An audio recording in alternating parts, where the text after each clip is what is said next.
মুক্তিযুদ্ধে পাকিস্তানি বাহিনী বাংলাদেশে যে গণহত্যা চালিয়েছে তার আন্তর্জাতিক স্বীকৃতি দাবিতে নিউ ইয়র্ক সিটির জ্যাকসন হাইটসের ডাইভার্সিটি প্লাজায় গত ৩ অক্টোবর র্যালি অনুষ্ঠিত হলো সেক্টর কমান্ডার্স ফোরাম মুক্তিযুদ্ধ ৭১-এর যুক্তরাষ্ট্র ইউনিটের উদ্যোগে।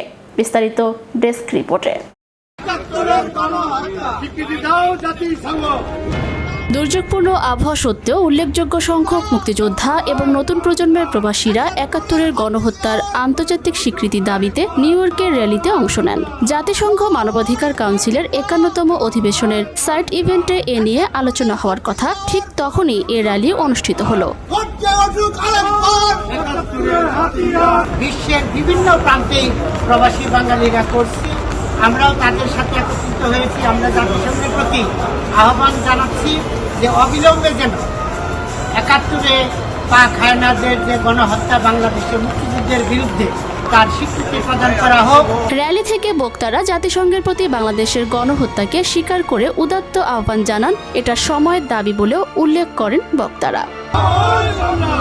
র্যালিতে বলা হয়, মানবাধিকার কাউন্সিলের আলোচনার পরিপ্রেক্ষিতে শীঘ্রই আরেকটি কর্মসূচি গ্রহণ করা হবে। সংগঠনের সভাপতি বীর মুক্তিযোদ্ধা লাবলু আনসারের সভাপতিত্বে এবং সাধারণ সম্পাদক বীর মুক্তিযোদ্ধা রেজাউল বারীর সঞ্চালনায় সংক্ষিপ্ত এ র্যালিতে বক্তব্য রাখেন ২১শে পদকপ্রাপ্ত শিল্পী ও কণ্ঠযোদ্ধা রথীন্দ্রনাথ রায়। তিনি বলেন, সেক্টর কমান্ডার্স ফোরামের তরফ থেকে এখানে আমরা দাঁড়িয়েছি ১৯৭১-এর গণহত্যা যে হয়েছিল, আমাদের বুদ্ধিজীবীদের নৃশংসভাবে হত্যা করা হয় এবং তার প্রতিবাদে এবং এটাকে আন্তর্জাতিক স্বীকৃতির জন্য আমরা এখানে আহ্বান করছি সবাইকে, জাতি ধর্ম বর্ণ নির্বিশেষে মুক্তিযুদ্ধের পক্ষে সকল শক্তিকে এখানে একত্রিত হওয়ার জন্য আমরা অনুরোধ করছি এবং এই দাবি জানাচ্ছি জাতিসংঘের মাধ্যমে আমাদের এটাকে আন্তর্জাতিক বুদ্ধিজীবী হত্যা দিবস হিসেবে স্বীকৃতি দেওয়া হোক। র্যালিতে আরও বক্তব্য রাখেন সংগঠনের সাবেক সভাপতি বীর মুক্তিযোদ্ধা রাশেদ আহমেদ, প্রচার সম্পাদক বীর মুক্তিযোদ্ধা আব্দুর রহমান,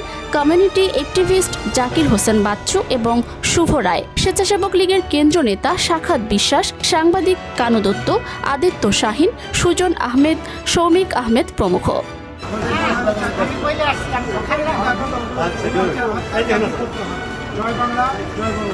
গণহত্যার স্বীকৃতি আদায়ের লক্ষ্যে আজকের জাতিসংঘের স্বীকৃতি আদায়ের লক্ষ্যে নয়নমণি, বিশ্ব বাংলা নিউজ 24।